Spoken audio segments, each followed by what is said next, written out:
Hi, Monday morning. இன்னைக்கு பிரம்ம முகூர்த்த பூஜையோட 5வது நாள். இன்னைக்கு என்னோட மார்னிங் வழக்கம் போல 4 மணிக்கெல்லாம் ஸ்டார்ட் ஆயிடுச்சு. கூடவே இன்னைக்கு ஸ்ரதனும் எந்திரிச்சதுனால இன்னைக்கு பூஜை பண்ண முடியுமா என்னன்னே எனக்கு தெரியல. ரொம்ப நேரமா கூடவே இருந்தான். இன்னைக்கு அவனை தூக்கி வச்சுட்டு தான் பிரம்ம முகூர்த்த பூஜையை பண்ணியிருந்தேன். இன்னைக்கு பூஜை பண்ணி முடிக்கிறதுக்குள்ள ஒரு வழி ஆயிட்டேன் அப்படின்னே சொல்லுவேன். பூஜை பண்ண முடியுமா அப்படின்னே ரொம்ப டவுட் ஆயிடுச்சு. ஏன்னா அவன் என்னை விட்டு இறங்கவே இல்லை. மார்னிங் பார்த்தீங்கன்னா ரொம்ப டென்ஷனாக தான் இன்னைக்கு பிரம்ம முகூர்த்த பூஜை பண்ணியிருந்தேன். அதுக்கப்புறமா ஒரு வழியாக அவனை தூங்கலாம் வச்சதுக்கு அப்புறம் தான் எனக்கு வீடியோவே எடுக்கிறதுக்கு ஸ்டார்ட் பண்ணேன். இன்னைக்கு பிரம்ம முகூர்த்த பூஜை பண்ற எல்லாருடைய வேண்டுதலும் சீக்கிரமா நிறைவேறணும் அப்படின்னு சொல்லிட்டு எல்லாருக்காகவும் நானும் பிரேயர் பண்ணியிருக்கேன்.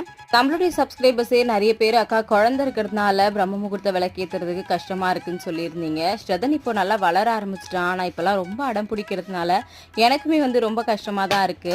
இன்னைக்கு நீங்க யாரெல்லாம் பிரம்ம முகூர்த்த பூஜை பண்ணீங்கன்னு மறக்காம கமெண்ட்ல சொல்லுங்க.